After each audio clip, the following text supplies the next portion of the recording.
ఆగండి ఆగండి ఆగండి వీడియోని స్కిప్ చేయకుండా చూడగలిగితే కనుక బెస్ట్ స్నాక్ మీరు చేసుకోగలరు. చాలా తక్కువ ఇంగ్రీడియంట్స్తో అయిపోతుంది. ఒకే ఒక ఇంగ్రీడియంట్ గోధుమ పిండి ఉంటే సరిపోతుంది.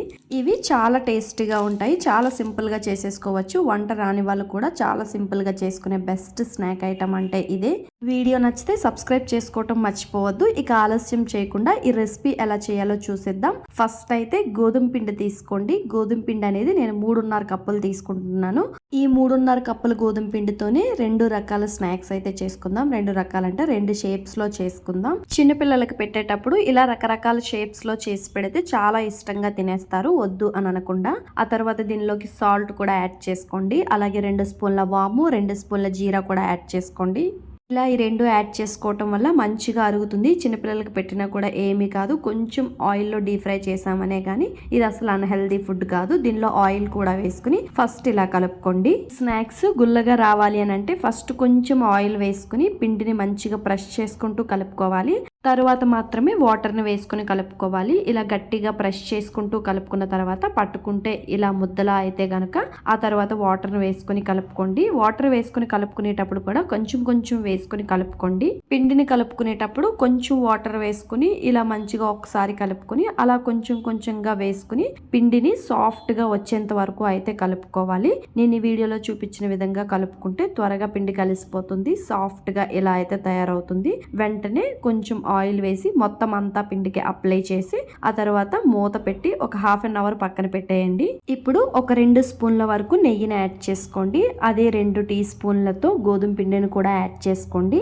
2 స్పూన్ల నెయ్యిని యాడ్ చేసుకుంటే 2 టీ స్పూన్ల గోధుమ పిండిని యాడ్ చేసుకుని ఒకసారి ఈవెన్ గా ఇలా కలుపుకొని అయితే పక్కన పెట్టుకోండి. టెక్స్చర్ అనేది ఈ విధంగా ఉంటే సరిపోతుంది.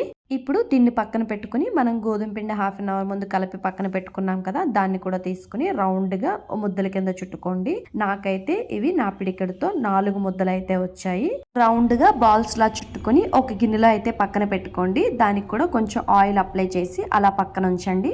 పిండి అనేది ఎంత మంచిగా కలుపుకుంటే ఈ స్నాక్స్ అనేవి అంత గుల్లగా వస్తాయి, అంత క్రిస్పీగా ఉంటాయి. ఇప్పుడు చపాతీ ముద్దను తీసుకుని పొడి పిండిని కూడా పైన చల్లుకొని చపాతీ ఎలా అయితే చేసుకుంటామో ఆ విధంగానే చేసుకోండి. ఇలా లైట్ గా ప్రెస్ చేసుకుంటే రౌండ్ గా మంచిగా షేప్ లో వస్తుంది. ఒకవేళ మీకు షేప్ కరెక్ట్ గా రాలేదు అని అనుకుంటే ఇలా సైడ్స్ కట్ చేసేసుకుంటే సరిపోతుంది. సైడ్స్ కట్ చేసుకున్న తర్వాత మీకు నచ్చిన షేప్ లో మీకు ఏ విధంగా కావాలో ఆ విధంగా కట్ చేసుకొని సపరేట్ గా పెట్టుకోండి. ఒకదానిపైన ఒకటి పెట్టేస్తే అంటికిపోయి మీకు ఫ్రై చేసుకునేటప్పుడు ఇబ్బంది అవుతుంది.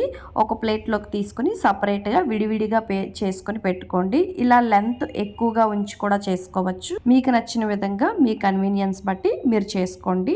ఈ ఎలా చేసుకున్నా కూడా టేస్ట్ అయితే చాలా బాగుంటాయి. ఇలాగే ఇంకొక ముద్దని కూడా ఇలా కట్ చేసుకుని అయితే పక్కన పెట్టుకోండి. నేను వేరే షేప్ లో కూడా చూపిస్తానని చెప్పాను కదా, ఇప్పుడు వేరే షేప్ లో అయితే మనం చపాతీని చేసుకుందాం. ఇలా చపాతీని చేసుకున్న తర్వాత మనం ఇందాక గీ అలాగే కొంచెం గోధుమ పిండి కలిపి పక్కన పెట్టుకున్నాం కదా, దానిని పైన పూర్తిగా అప్లై చేసుకోవాలి. మరి ఎక్కువ అప్లై చేయొద్దు.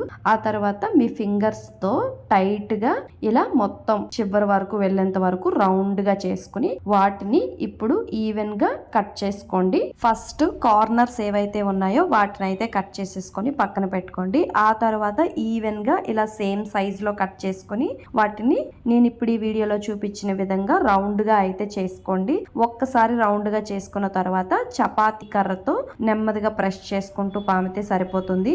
ఆ తర్వాత దీని మీద మనం ఇందాక గీ అలాగే గోధుమ పిండితో కలిపి పెట్టుకున్నాం కదా, దానిని కూడా ఈ చిన్న చపాతీ పైన అప్లై చేసుకోవాలి. అప్లై చేసుకున్న తర్వాత నేను ఈ వీడియోలో చూపించిన విధంగా మడత పెట్టుకుని పక్కన పెట్టుకోండి. అలాగే మిగతా వాటన్నిటిని కూడా చేసుకోండి. సైజు అటు ఇటు వచ్చినా కూడా ఏం పర్వాలేదు. మనం ఫ్రై చేసుకునేటప్పుడు మంచిగా ఫ్రై అవుతాయి. అలాగే టేస్ట్ కూడా చాలా బాగుంటాయి. ఈ వీడియో మీకు నచ్చితే కనుక సబ్స్క్రైబ్ చేసుకోవటం అసలు మర్చిపోవద్దు. ఒక్క లైక్ కూడా ఇవ్వండి. ఈ రెసిపీ ఖచ్చితంగా ట్రై చేయండి. అందరి ఇంట్లోని ఉండే గోధుమ పిండితోనే సింపుల్ గా ఇలా చేసుకోవచ్చు. ఆ తర్వాత వీటిని డీప్ ఫ్రై చేసుకోవటం కోసం ఆయిల్ అయితే సరిపడా వేసుకోండి. ఆయిల్ కొంచెం ఎక్కువగా వేసుకోండి.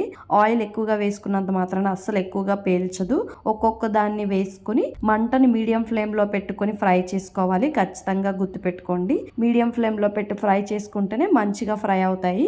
ఈవెన్ గా మంచి కలర్ వచ్చేంత వరకు ఫ్రై చేసుకుని ఒక గిన్నెలోకి అయితే తీసుకోండి. గిన్నెలో ఇవి వేసుకునేటప్పుడు టిష్యూ పైన వేసుకుంటే గనక ఎక్స్ట్రా ఏమైనా ఆయిల్ ఉంటే దానికి ఇంకిపోతుంది. ఆ తర్వాత ఇవి కాస్త చల్లారిన తర్వాత ఒక డబ్బాలో స్టోర్ చేసుకుంటే గనక 1 month వరకు ఇలానే ఉంటాయి. చాలా టేస్టీగా ఉంటాయి. జీరా వాము వేసాం కాబట్టి టేస్ట్ అయితే ఇంకా చాలా బాగుంటుంది. ఇప్పుడు వేరే వాటిని కూడా వేసుకుని ఇలా మంచిగా ఫ్రై చేసుకోవాలి. ఇది కాస్త లో ఫ్లేమ్ లో పెట్టి ఫ్రై చేసుకోండి. ఆయిల్ బాగా హీట్ అయిన తర్వాత మంచిగా ఫ్రై అవుతాయి. ఈ వీడియో మీకు నచ్చితే గనక సబ్స్క్రైబ్ చేసుకోవటం అస్సలు మర్చిపోవద్దు. ఈ రెసిపీ రెండు ఈజీయే కాబట్టి ట్రై చేసి ఎలా కుదిరిందో కమెంట్ బాక్స్ లో కమెంట్ చేయండి. ఇంకేమైనా ఇలాంటి ఈజీ రెసిపీస్ కావాలంటే కమెంట్ చేయండి. ఖచ్చితంగా చేసేద్దాం. పిల్లలకి ఇలా చేసి పెడితే ఏ టైంలో అయినా ఇష్టంగా తినేస్తారు. అంతే క్రిస్పీగా కూడా ఉంటాయి. వీడియో నచ్చితే సబ్స్క్రైబ్ చేయండి. బాయ్.